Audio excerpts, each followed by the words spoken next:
Bonjour tout le monde, ravie de vous retrouver.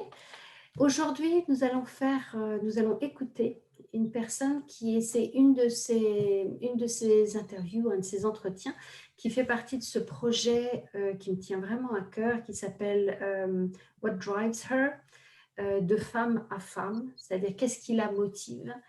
Et c'est un projet que j'ai mis en place en 2018 et qui a pour objectif des rencontres. Des rencontres de femme à femme, des rencontres et des parcours, des découvertes de parcours personnels à, à partager. C'est-à-dire que le principe de base, c'est de croire au fait que tout le monde a quelque chose à offrir aux autres, à partager, et que tout le monde a besoin par moment, autant vous que moi, que tout le monde a besoin de temps en temps d'être inspiré, d'être confronté à des idées différentes. Et je pense que c'est ça qui fait vraiment partie de l'intérêt de la vie, de la richesse de la vie. Voilà. Donc aujourd'hui, nous accueillons Morgane Trigeot. Merci du fond du cœur, Morgane, pour être là aujourd'hui. Merci, Pia. Et donc, Morgane, on va discuter ensemble autour de cette notion qui est l'exploration de soi et l'exploration complexe. Alors, complexe ne veut pas dire compliqué. Complexe veut dire la capacité de voir différentes choses, différents paramètres, différents points, différents éclairages qui peuvent expliquer une situation. Donc, la première question que j'aurais pour toi, Morgane, c'est en préparant cette interview, tu m'expliquais que tu as parcouru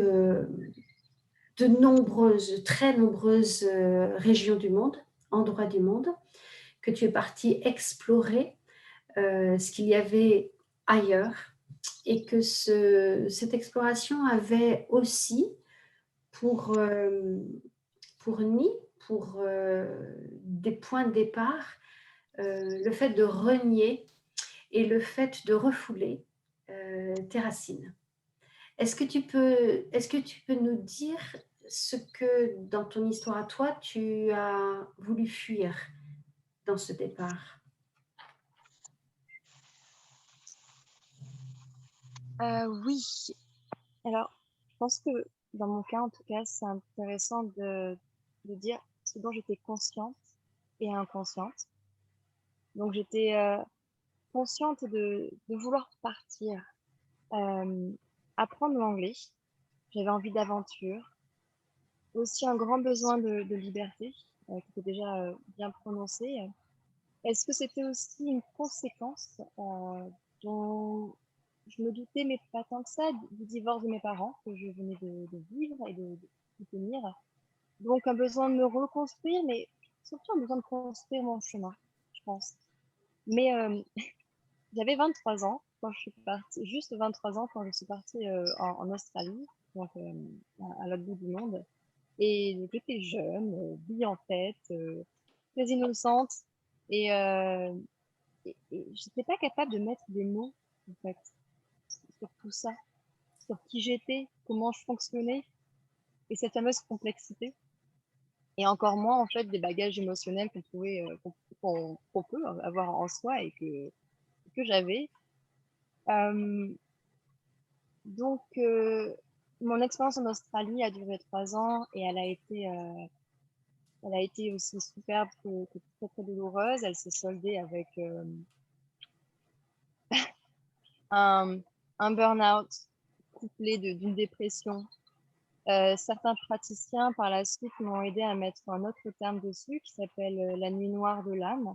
Un terme que j'emploie parce il est plus cohérent, en fait, avec la profondeur de ce que j'ai pu vivre à cette époque. Et il y avait ce pourquoi, en fait. Pourquoi? Pourquoi je vivais tout ça alors qu'en fait, je voulais juste, voilà, vivre. Et c'est seulement un an plus tard, même un peu plus, que le livre de Lise Bourbeau, Les 5 blessures qui empêchent d'être soi-même, est Mhm. arrivé sur mon chemin et qui a répondu à beaucoup de mes interrogations. Pour ce que la Terre est, comme une école, et comment on peut grandir avec les miroirs que les personnes nous renvoient et comment on guérit ces blessures si profondes de nos âmes. Mais ça ne m'a pas arrêté pour autant. Je suis repartie à, à ce moment-là, un an après l'Australie. Et c'était pour El Fin del Mundo, le bout du monde, de nouveau, à l'opposé de chez moi, de mes racines. Mhm. Et là, justement, c'est très intéressant parce que je me voyais consciemment, grâce au support du livre de Lise Bourbeau, avoir cette blessure du rejet, donc de prendre la fuite, d'avoir des choses à régler en fait avec mon identité familiale, mais aussi bah, nationale, donc de la France, où je me retrouvais plus, Mhm. et donc mes racines en général. Donc me voilà partie et c'était une autre approche parce qu'en plus j'ai vu du positif, j'ai vu beaucoup de positif en fait dans cette complexité, de me dire waouh, je suis encore partie prouver mes valeurs, essayer de faire des galipettes, le prouver à la société ou aux yeux de maman, quelque chose qui n'avait pas vraiment lieu d'être. Et en fait, tout ça, je me disais, mais c'est chouette, j'explore le monde Mhm. et je commence à comprendre que je m'explorais moi-même. Et au fur et à mesure, parce que c'était pas la première fois que je voyageais, que je revenais à la maison, je savais que voilà, des choses allaient se passer. Et ce qui était très rigolo, c'est que en vivant justement, en suivant mon âme, en m'écoutant, eh Mhm. bien, quand je vivais à El Fin del Mundo en Argentine, j'ai trouvé un travail sur un bateau qui m'a amené en Antarctique. On a fait tout le tour de l'hémisphère sud et le bateau m'a ramené en Italie. La fin de mon contrat avec un billet direct pour la France. Donc là, j'ai dit, ah, donc c'est cette fameuse étape de résilience. On se dit, bon, allez, on va rentrer à la maison et voir ce qui va se passer. Donc vraiment un total lâcher prise, même si c'était encore à cette époque très violent en moi, très conflictuel, vraiment pas envie de rentrer. Je sentais beaucoup de dégoût en moi, beaucoup de haine, hein, et j'étais vraiment pas en paix. Mhm. Mais je lâchais prise quand même parce que je savais que c'était pour avancer. Là, je venais d'ouvrir plein de portes. J'avais plein de couches qui partaient de moi pour en Mhm. réaccueillir d'autres. Et en effet, à chaque fois, je voyais comment j'avais changé et comment je pouvais renouer avec une partie de moi-même. Et à l'heure où on se parle, donc je vois que ça devient un peu plus couches. Là, c'est à ma cinquième, sixième fois que je suis de retour en France. Je bats un peu mes records en ce moment de sédentarité. Ça fait combien de temps, pardon? Ça fait combien de temps que tu es en France maintenant? 6 mois. 6 mois, d'accord. Voilà, 6 mois. Et ce qui est incroyable, c'est toute la sagesse amérindienne que j'ai pu rencontrer avec des sœurs et des frères de là-bas, mais aussi d'Asie. Et, et tout ce qui est en train de s'importer ici, juste à côté de chez moi. Des frères et des sœurs de toutes parts qui viennent immigrer et waouh, je les rencontre et c'est un très très beau cadeau en ce moment. Voilà, qu'est-ce que j'attire en ce moment dans ma vie et puis c'est magnifique. Les frères et les sœurs dont tu parles, c'est un accueil de réfugiés qui est dans un village à côté ou je suis pas sûre de ce dont tu parles. Oui, oui, c'est vrai que j'ai pas vraiment développé. C'est des écolieux, des Ah, communautés, d'accord, ok. des communautés où pareil, beaucoup de personnes qui ont voyagé et Mhm.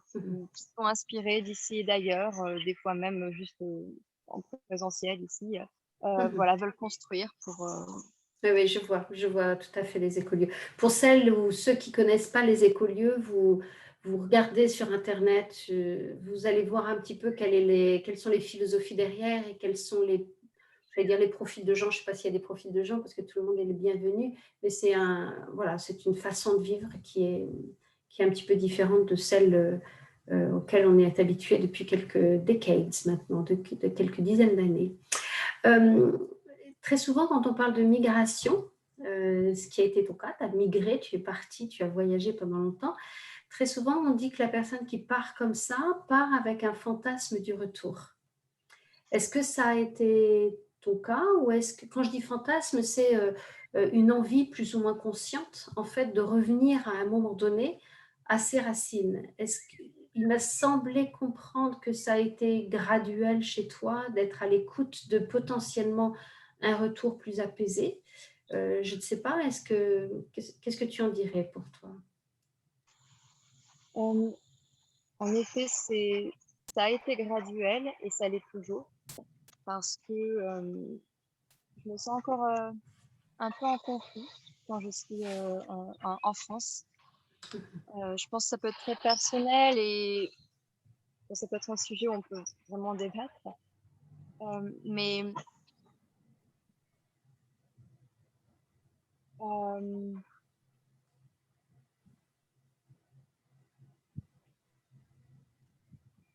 en fait, pour moi, je me retrouve mieux quand je voyage. C'est quand je voyage que je me rends compte comment j'ai grandi. J'ai le wanderlust, comme on dit en anglais. Mhm. J'ai la bougeotte, j'ai besoin d'explorer en fait. Et il m'arrive de m'ennuyer assez rapidement, ce qui est un paradoxe parce qu'en fait j'ai plein d'idées, mais encore des difficultés, peut-être des réticences, ce que je disais personnelles, ou peut-être que le terrain n'est pas encore adéquat, je ne sais pas, pour me mettre au monde. Et, et peut-être que voilà, c'est pas la France, je ne sais pas, mais je me sens mieux en fait quand je pars pour prendre considération de comment j'ai évolué et qui je suis devenue et mon bonheur en fait. Me sentir heureuse, c'est vraiment mon, mon, mon thermomètre. Savoir, Ouais, ouais, ouais. ouais, Et j'aime ça. est-ce que tu dirais qu'il y a ou pas une différence entre les premières fois ou la première fois, je ne sais pas, où tu es parti, qui était peut-être potentiellement, je ne sais pas, ça c'est à toi de le dire, une réactivité, c'est-à-dire partir pour fuir. Et est-ce que maintenant tu es potentiellement, je ne sais pas, dans le mouvement de partir pour découvrir, ou en tout cas pour moins pour fuir? Est-ce que c'est plus dans le choix que dans la réactivité ou pas? Oui, complètement. Si je pars demain, j'aurai la conscience en fait de vraiment repartir, d'avoir conscience de ce que je mets de côté, que je construis ici quand même en France, D'accord. sur quand même mes racines. Donc tout ça, j'en ai quand même conscience, hein. Je me vois en fait rayonner ici et là, tout en gardant quand même un œil sur ce que je fais dans le relationnel, dans un projet qui soit de jardinage ou communautaire avec donc d'autres personnes impliquées. Donc ça engage de garder le relationnel même si je pars et de travailler à distance, peu importe. Mais euh, oui, repartir avec cette confiance. Je ne sais pas si ça répond Oui, à oui, ça répond parfaitement bien à ce que à la question que j'avais en tête. Euh, ça me fait penser à euh, ce que j'entends dans ce que tu dis, c'est qu'il y a eu un apprentissage par le voyage, en fait. Il y a eu une rencontre de toi-même par le voyage et un apaisement peut-être des difficultés, des peines, des douleurs, je ne sais pas, qui étaient avant. On dit souvent on ne change pas les événements, mais on peut changer la façon dont on est connecté avec ces événements et la façon dont on ressent les événements. Et est-ce que tu dirais au jour d'aujourd'hui que ces voyages ont pu te permettre de faire des difficultés que tu avais un atout?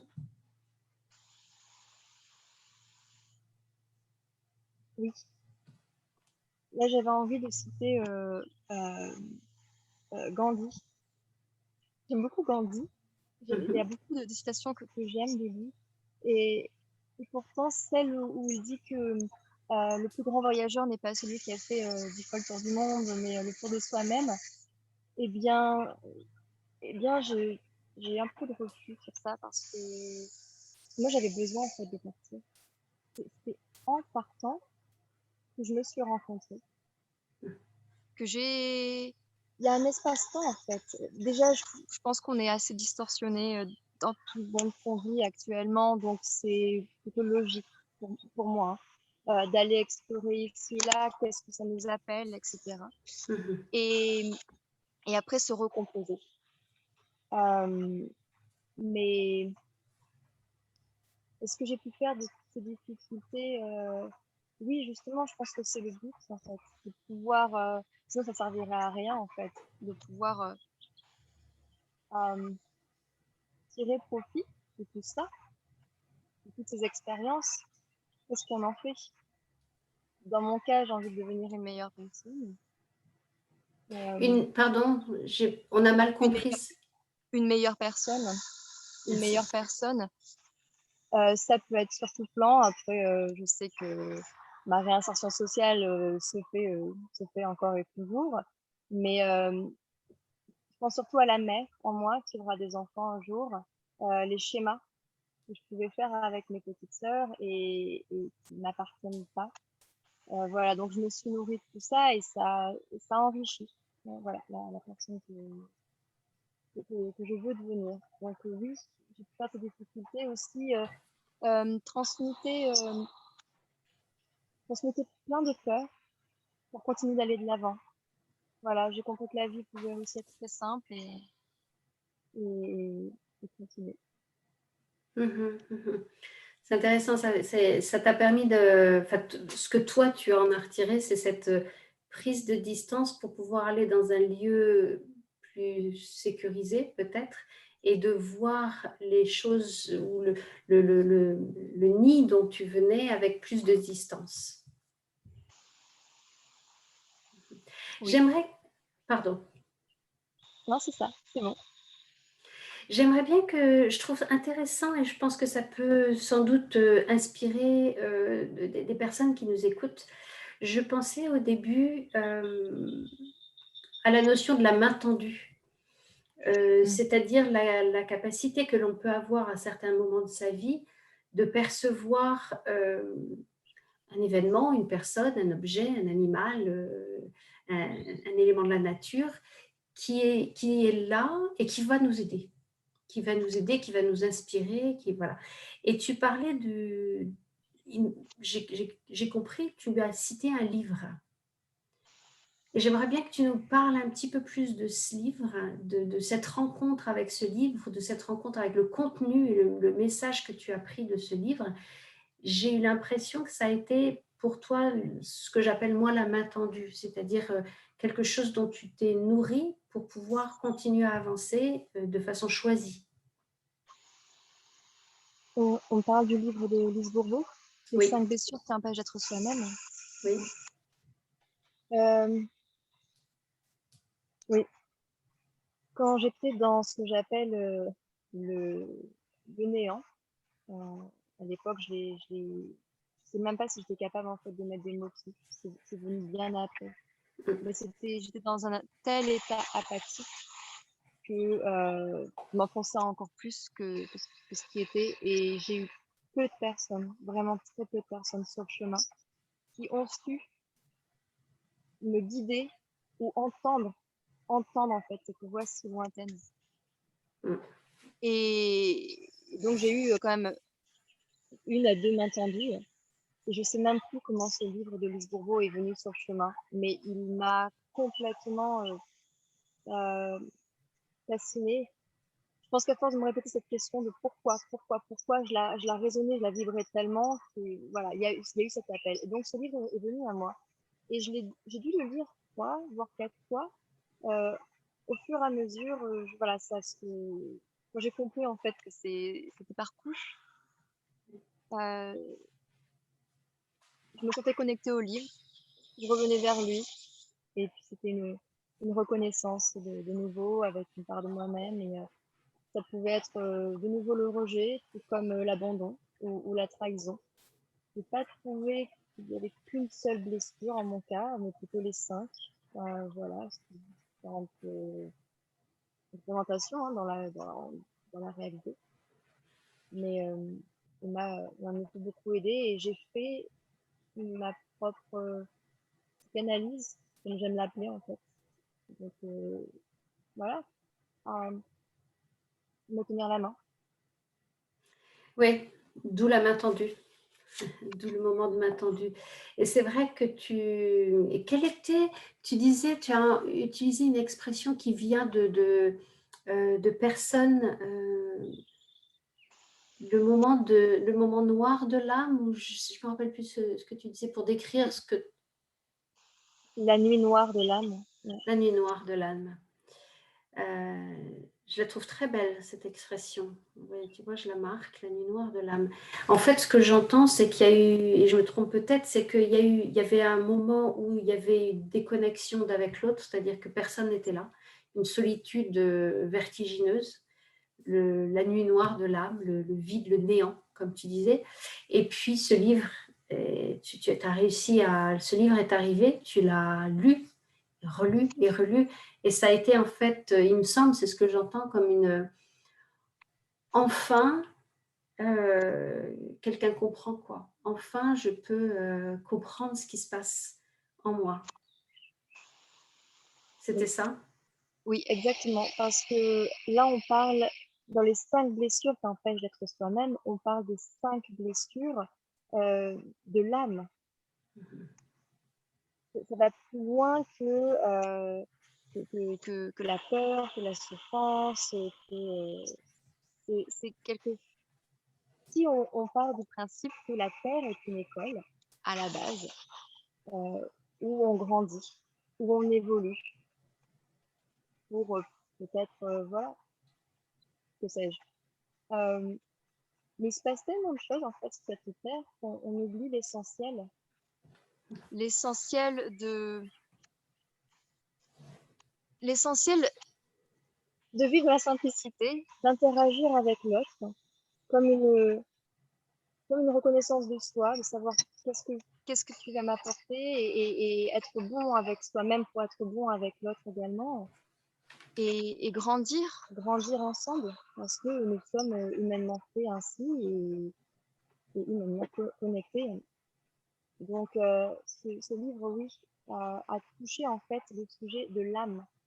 Et moi, à cette époque, je ne savais pas du tout en fait le concept de l'âme. J'ai aussi réalisé que c'était des mots humains en fait qu'on mettait sur ça pour pouvoir se comprendre.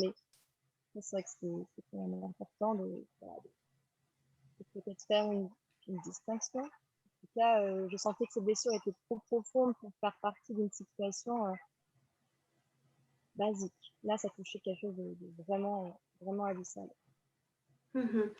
Et quand oui, l'impression que ça me donne moi, c'est qu'il y a eu, tout d'un coup, il y a eu du sens qui est arrivé. Il y a eu une place trouvée dans quelque chose de plus grand. C'est-à-dire, il me semble que tu as trouvé ta place, oui, au centre de quelque chose de plus grand dont tu parles de la terre.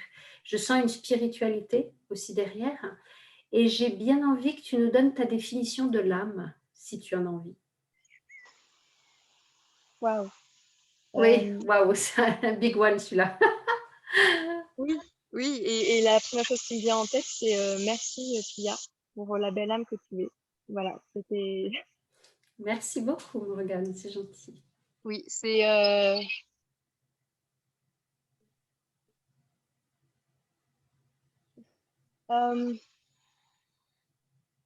cette poussière d'étoiles en fait qu'on peut être, qui vient faire une expérience sur Terre. Pour moi, tout est esprit. Donc il y a déjà cette énergie du grand esprit, mais l'âme vient avec l'âme vient en fait dans le corps et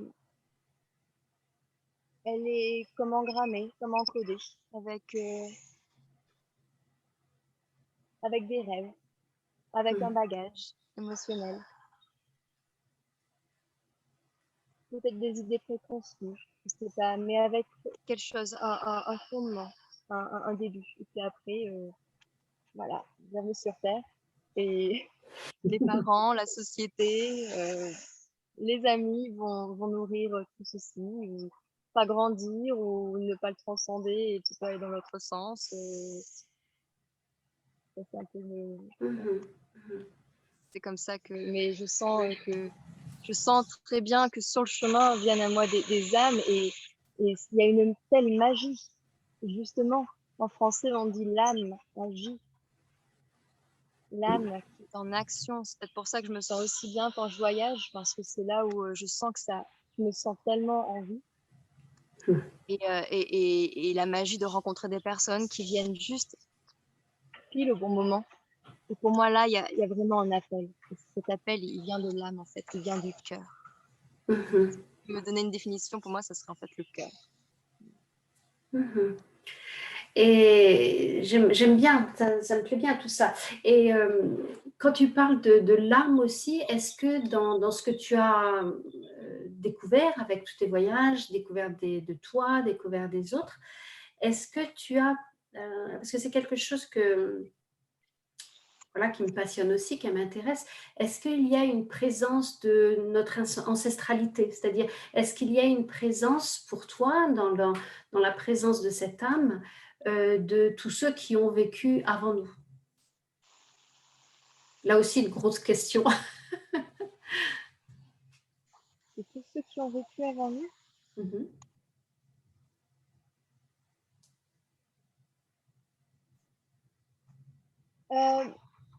non. Pour moi, non. Après, je pourrais citer aussi le livre de Marie-Lise Labonté, les familles d'âmes, où elle explique un petit peu comment l'âme mère donne naissance aux âmes et qu'en fait, après, il y a un choix, en fait, un choix de l'âme. Donc, il y a déjà une conscience, en fait, de savoir comment on veut être euh, engrammé, encodé. Je sais pas, j'utilise des mots parce que ça reste encore très abstrait pour moi, mais c'est des questions Oui. que j'aime, bien sûr. Donc, c'est un livre qui est précieux, qui résonne avec le dernier dessin animé que j'ai vu qui s'appelle Soul, justement, qui est génial. Qui est génial parce que c'est très rigolo, en fait, comment ces petites poussières d'étoiles sont en train de se préparer pour aller sur la planète Terre. C'est excellent, excellent. Et il y avait autre chose qui me venait en tête là. Ah oui,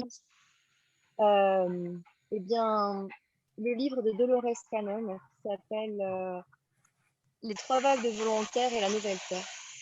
Et comment beaucoup d'âmes, en fait, ont choisi de venir sur Terre pour le service, pour aider, pour réparer, contribuer. Et comment certaines sont justement codées, parce qu'elles n'ont jamais fait d'expérience sur la planète Terre, mais comment certaines ont été codées volontairement pour porter des gènes, pour porter des maladies, des difficultés, et justement aider à transmuter, à réparer. Ça paraît un peu fou comme scénario, mais ça avait résonné en moi parce qu'à des moments, je me suis dit, mais moi, je me sens pas porter tant de choses que ça de la famille. À des moments, hein. Il y a des moments où je travaille beaucoup sur la famille, mais il y a des moments où je me dis, en fait, non, quoi, non. Je m'en détache facilement. Voilà. Oui, c'est intéressant. Oui, là je ne sais pas comment je peux reconnecter à ça, mais j'ai pas passé de temps à y réfléchir, mais c'est toujours intéressant. On sent aussi pas mal enfin, je répète, de spiritualité dans ton message.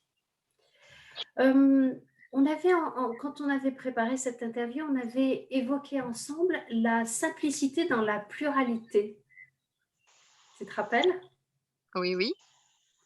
Est-ce que tu peux, parce que pour certaines personnes, ça peut peut-être paraître deux notions antagonistes, opposées.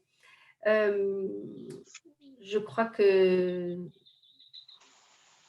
voilà, dis-nous ce que tu en penses. Je pense que la vie est simple. Je pense que la vie, elle est simple. Si on est en accord avec soi-même, qu'on est bon avec nous-mêmes et qu'on vit dans l'instant présent. Et là, on m'aurait dit ça il y a encore 5 ans. Alors, il y aurait encore 7 ans, j'aurais rigolé. Il y aurait 5 ans, j'aurais fermé la porte, probablement. Et il y a 3 ans, j'aurais dit oui, je t'entends, mais c'est une torture en plus que tu m'infliges. Et pourtant, je l'entendais en fait. Je l'entendais. Et oui, je le savais parce que c'était déjà là. C'était Mm. naturellement là pour ce qu'on est en fait. En tant qu'humain, qui font peut-être son expérience, comme des êtres spirituels qui font une expérience humaine, c'est que on, on ignore tout ça. Bon, la Terre fait qu'on oublie en fait nos racines célestes, mais la, la vie est belle et certes, dans ces dernières années, j'y pensais plus, mais j'ai œuvré pour. Voilà, d'où mon exploration de moi-même en fait. Le but pour moi, c'était de retrouver cette femme qui était heureuse, parce que je me connaissais en tant qu'enfant. Je me rappelais avoir été très animée de beaucoup de vie, de bonheur. Donc, je me disais, mais c'est pas possible, cet enfant, je ne l'ai pas imaginé qu'elle était là. Donc, c'est pour ça que j'ai œuvré, parce que j'entendais ces paroles de tout est simple et beau. Sauf que, ben, en ouvrant ces fameuses portes pour revenir à moi-même, ben, je me suis rendu compte des multidimensions, de toutes les facettes dont nous sommes faits. Et je pense que si on n'est pas prêt, psychologiquement, ce qui était mon cas justement, à ouvrir toutes ces portes, et ben, ça peut faire l'effet inverse. Parce qu'on peut reconnaître de soi subitement, en effet, euh, la femme, la sœur, la fille, l'artiste, la guérisseuse, la cuisinière, et de là se découlent en fait plusieurs petites traits de personnalité. Mais certains peuvent être plus difficiles que d'autres à accueillir parce que, ah oui, en effet, donc tout ça, ça a été un enchevêtrement de reconnaissance, de reconnexion, mais c'était très déséquilibré et j'étais vraiment pas prête. Mais j'ai continué d'aller de l'avant pour pacifier tout ça. Et aujourd'hui, ouais, je me rends compte que euh, je peux aller en profondeur de Mhm. chacun de mes personnages et aligner avec moi-même. Ouais. Voilà, donc je crois que c'est peut-être ça, voilà, la réponse, c'est cette capacité d'être qui je veux être en m'assumant. Parce que c'est pas moi qui l'invente, hein, on est là dans toute cette pluralité, mais que je peux m'installer dans ce personnage de grande sœur avec beaucoup de bonheur, beaucoup de grandeur et de confiance, et aussi bien le faire en tant qu'artiste en faisant la Ah, tu as coupé ton micro, Morgane. Voilà, te C'est bon. revoilà. Ouais, j'ai eu un appel en même moment, donc ouais. Et je disais tout simplement faisant la cuisine. C'est vraiment intéressant. Il y a deux choses qui me viennent en tête en t'écoutant. C'est la première des choses, c'est tu as mis quelque chose en action pour que les choses puissent euh, se dérouler, se découvrir, se rencontrer. Donc pour toi, la mise en action, ça a été de partir en voyage. Donc c'est intéressant de voir qu'il y a eu quand même qu'il y a eu cette mise en action. Est-ce que c'est nécessaire pour tout le monde? Je ne sais pas, pas forcément. On peut se mettre en action en interne, peut-être aussi. Et cette pluralité dont tu parles est très intéressante parce que en thérapie, dans mon travail, j'utilise cette notion et que l'on appelle, je vais redonner le nom pardon, de la personne qui a créé cette approche de thérapie que l'on appelle Internal Family System, c'est Richard Schwartz, et qui considère justement, et on travaille avec cette pluralité, on travaille avec une équipe, on rencontre les différentes personnalités qui sont en nous, et quand Richard Schwartz parle de ça, il ne parle absolument pas en tant que psychiatrie, il parle de, voilà, on est tous fichus comme ça, on a tous différentes parties de nous, des différentes personnes, avec une personnalité complète de chacune de ces personnes que l'on a pu faire éclore en nous, et puis il y en aura d'autres, et puis on peut toutes et tous se rencontrer. Il y a des masculins, il y a des féminins, il y en a qui ne sont pas genrés, enfin tout ça on s'en fiche un petit peu. Et l'objectif c'est de se rencontrer et de se rendre compte que toutes ces parties de nous œuvrent pour le mieux, pour nous. et que parfois, on a l'impression que ça dysfonctionne parce de façon consciente, on ne comprend pas bien et ça ne fonctionne pas bien. Et il peut y avoir des moments douloureux, difficiles, compliqués de perte, mais qu'en fait, toutes ces différentes personnes que l'on a à l'intérieur de nous essayent de travailler au mieux ensemble pour nous, quoi. Donc ça m'a fait penser à ça, ta pluralité et ces différentes facettes. Intéressant. Et je me rappelle que tu as utilisé un très joli mot qui était la vivance. Tu peux nous parler un peu de ce que c'est que la vivance pour toi?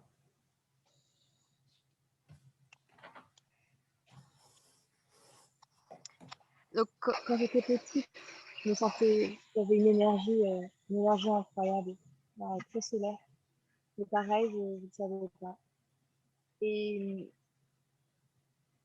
sur ce chemin d'exploration sur moi-même, dans ce néant, avec vraiment une envie de mourir, hein,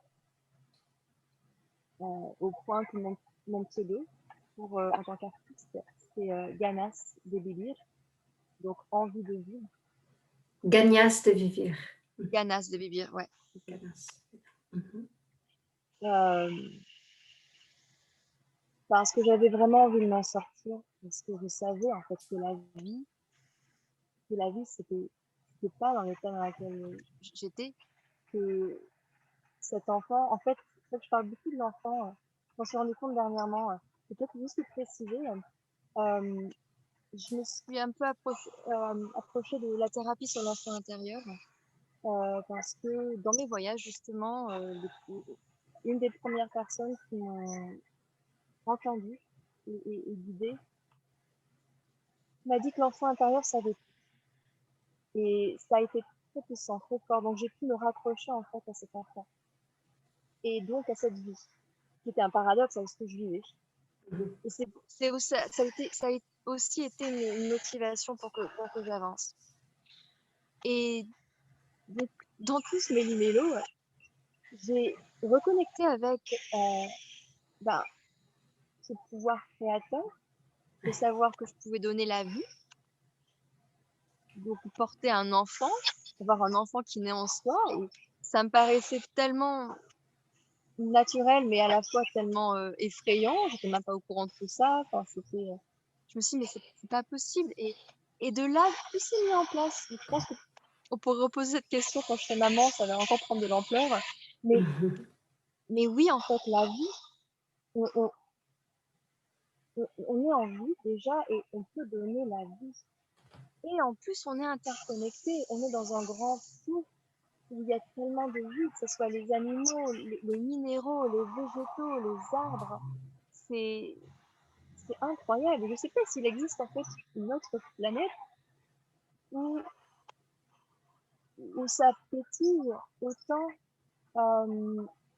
que ça soit par les yeux ou une madeleine dans un thé, dans la bouche, et une danse extatique, une danse africaine extatique, où là c'est encore un autre voyage interne, mais c'est même pas si ça peut vraiment se décrire la vivance, c'est juste la vie en général et comment on peut le sentir dans ses cellules à,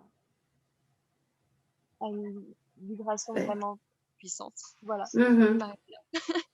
C'est intéressant quand tu as dit c'est vivre tout simplement et le ressentir dans ses cellules. C'est exactement les mots que j'avais en tête quand tu les disais. C'est vraiment. Donc je pense que tu l'as parfaitement décrit. Est-ce que parce qu'on arrive bientôt à la fin, là, il faudrait faire une deuxième interview en fait. Est-ce qu'il y a eu, dans tout le parcours que tu as fait de découverte de toi-même et de trouver ta position dans cette vie, est-ce que le fait d'être une femme a été un marqueur particulier? C'est-à-dire, ma question c'est, est-ce que le fait d'être une femme a donné un éclairage particulier à toutes ces expériences ou pas spécialement ou non? Pas spécialement, surtout au début, parce que pour pour me connaître maintenant, faire un peu de rétrospective, j'ai eu un yang très prononcé. Pas Donc, entendu, j'ai pas j'ai eu entendu. un yang, un côté D'accord, masculin très prononcé. ok. Donc, beaucoup dans l'action, beaucoup dans le direct. Je pense que surtout en voyage, ça m'a permis d'avoir une sorte d'armure. Et quand j'écoute des histoires de beaucoup de femmes, je me sens relativement épargnée. Il m'est arrivé juste une histoire, ça a été vraiment conséquente. Ça a été en Australie, encore, parce que là-bas, j'étais donc guide. Donc, c'est quand même un travail qui demande peu plus de guide pour la bienveillance, pour l'attention, l'écoute qu'on porte aux clients. Et je sais pas comment ça s'est fait, mes patrons là-bas, donc je suis restée en Australie par leur biais, avec un visa de travail, avec un contrat. Oui, Et ça a été une révélation de cauchemardesque que peut faire en fait un patron, donc harassement sexuel, abus moraux, esclave ouvrière et tout tout ce qui va avec. Donc là, c'est clairement parce que j'étais une femme. Ouais. d'accord. D'accord, merci de ce témoignage. Et comment est-ce que tu définirais, ça c'est mes questions fil rouge, comment est-ce que tu définirais la sororité par rapport, souvent je dis par rapport à l'humanité, c'est-à-dire qu'est-ce que ça constitue qu'est-ce que ça veut dire cette solidarité ou soi-disant solidarité entre femmes et par rapport à tout le peuple des êtres humains, voire plus large. Ok. J'ai donc j'ai deux petites sœurs. J'ai deux petites sœurs, juste pour la base de la sororité. La vie m'a offert deux petites sœurs dans ma vie. Et elles sont superbes. Si on reste sur l'idée du miroir, en fait, quand les liens de sang se joignent, ça peut devenir un sacré challenge. La petite sœur me fait vraiment travailler mon côté maternel, ce féminin et l'enfant de foi en moi. Donc c'est plus comme l'accompagnement. Mon autre sœur, j'avais creusé une blessure d'abandon en elle, donc je sentais qu'il y avait vraiment un déséquilibre avec elle qui était palpable, et même au sein de la famille. Donc le fait de l'accompagner, le fait de guérir tout ça, ça a été important parce que je voyais qu'en les nourrissant, en la nourrissant, ça me nourrissait moi aussi. Et tout ça, ça marche aussi avec les cercles de femmes, avec une sororité plus grande, plus humaine. C'est en les nourrissant, je les nourris. En me guérissant, je les guéris. On est, on est connectés. On est vraiment connectés. Et euh, là, il y a beaucoup de cercles de femmes qui naissent, d'autres qui se consolident de façon majestueuse. Et je fais du bien mon mot. Euh, qui, qui ont conscience de la place de la femme, de reprendre sa souveraineté. Et elle parle même pas de féminisme, hein, ça me touche aussi de voir qu'il y a déjà cet équilibre vis-à-vis des hommes. Parce que fraternité, sororité, en fait, on est juste à côté. Hein. Et, et comment ensemble nous co-créons. Donc vraiment reprendre conscience, considération de comment nous sommes connectés. En fait. Mhm. Et comment nous co-créons et contribuons au grand tout. C'est pas seulement sur l'humanité. C'est en tout cas la vision que j'ai. Ouais, ouais, ouais. Merci bien, c'est joli, toutes ces définitions. Si je veux wrap up, je ne sais pas comment dire en français, essayer Wrap up. oui, wrap up en anglais, je ne sais pas comment on dit en français, mais finir un petit peu et ce que je retiendrai, il y a beaucoup de choses à retenir de cet échange que tu nous as offert. Ce que j'ai envie de partager peut-être là, et dis-moi si tu es d'accord, c'est de sentir de dire que la vie est belle et que la vie est simple et qu'on peut trouver et que l'on peut trouver sa place. C'est très joli. Il y a une luminosité extraordinaire derrière toi. Il doit y avoir du soleil. Et tu as commencé en disant j'étais dans la nuit noire de l'âme. Et là, on te voit avec cette luminosité qui est derrière toi. Donc, et quand tu dis que c'est un cheminement qui est beau et qui est simple, la vie, je trouve que ça fait un lien qui est porteur d'espoir, porteur d'acceptation. Et voilà, et parfois, il n'y a pas besoin des mots, il y a juste besoin, comme tu dis, de simplicité et de se trouver. Et bien, je pourrais conclure que beaucoup de femmes m'ont inspirée, comme là, aujourd'hui. J'ai beaucoup de gratitude pour cette interview et que j'espère pouvoir m'inspirer à mon tour. J'en suis persuadée parce que, comme tu disais, on est aussi dans un moment voilà, de la vie où il y a pas mal de questions qui se posent, des choses qui sont remises en cause à un niveau très, très personnel et puis davantage après, plus loin, vers les autres, vers les sociétés, etc. Et je pense que d'entendre vraiment un message qui est d'espoir, vraiment, de beauté, de simplicité. Je pense que franchement, le monde en a beaucoup besoin. Et certaines personnes, pour sûr, en ont besoin. Donc oui, ça, je suis persuadée que ça sera utile. Ce que j'aimerais beaucoup aussi, c'est partager les références des livres dont tu as parlé et du dessin animé. Donc, tu nous as parlé de 3 livres et de ce dessin animé qui s'appelle Sol, que j'ai trouvé très chouette d'imaginer ces petites poussières d'étoiles qui s'organisent peut-être en jouant, puis qui se pointent autour de la Terre comme ça. Je ne sais pas, je les voyais déjà. Je trouve que ça serait sympa d'avoir les références. Donc, ce que je vais faire, et ça, je m'adresse à toutes les personnes qui peuvent écouter et entendre, c'est que je vais mettre les références de ces 3 livres dont Morgane nous a parlé et de ce dessin animé. Et comme ça, vous pourrez les voir dans les commentaires de cette interview. Et pour vraiment mettre un point final sur ce joli partage qu'on a eu, le futur, c'est quoi pour toi? L'envie, c'est quoi pour toi?